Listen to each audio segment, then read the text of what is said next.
খবর 24 সাথে আপনাকে স্বাগত। নতুন নতুন খবর জানার জন্য আমাদের চ্যানেলে চোখ রাখুন। যুদ্ধ থামার আশায় দিন গুনছে গাজা, অনাহারে কাটছে দিন। ইসরায়েলি সেনার হামলায় গাজার রাস্তার সারি সারি লাশ অবস্থিত। এই অবস্থায় গাজায় যুদ্ধবিরতির দাবিতে রাষ্ট্রপুঞ্জে প্রস্তাব আনলো এশিয়া ও ইউরোপের বেশ কয়েকটি দেশ, কিন্তু ভেটো প্রয়োগ করে সেই প্রস্তাব রুখে দিল আমেরিকা। গাজায় এখনই যুদ্ধবিরতি চায় না আমেরিকা, রাষ্ট্রপুঞ্জে আটকে গিয়েছে যুদ্ধবিরতি চুক্তি। ভেটো প্রয়োগের কারণও ব্যাখ্যা করেছেন ওয়াশিংটন।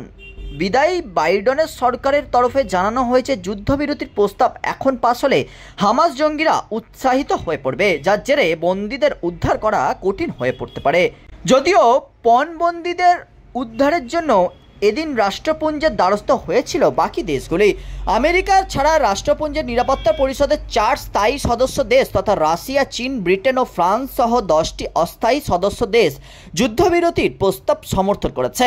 বিগত 13 মাস ধরে চলা সংঘর্ষে অবিলম্বে বিনা শর্তে পাকাপাকিভাবে ইতি টানার পক্ষে সওয়াল করেছে তারা, যদিও তাতে বাধা হয়ে দাঁড়ালো আমেরিকা যুক্তরাষ্ট্র।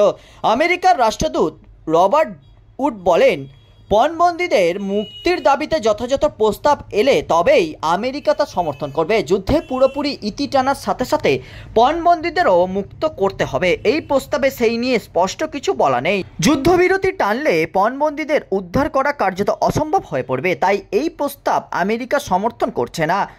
উল্লেখ্য, 2023 সালের 7ই অক্টোবর ইসরায়েলে হামলা চালায় হামাস জঙ্গিরা। কমপক্ষে 1200 জনকে প্রাণে মেরে 250 জনকে পণবন্দি করে হামাস।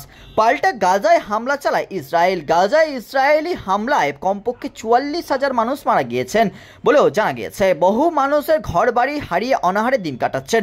হামলায় মাটিতে মিশে গিয়েছে ঘরবাড়ি, হাসপাতাল, স্কুল থেকে সবকিছুই। ব্যুরো রিপোর্ট, খবর 24/7।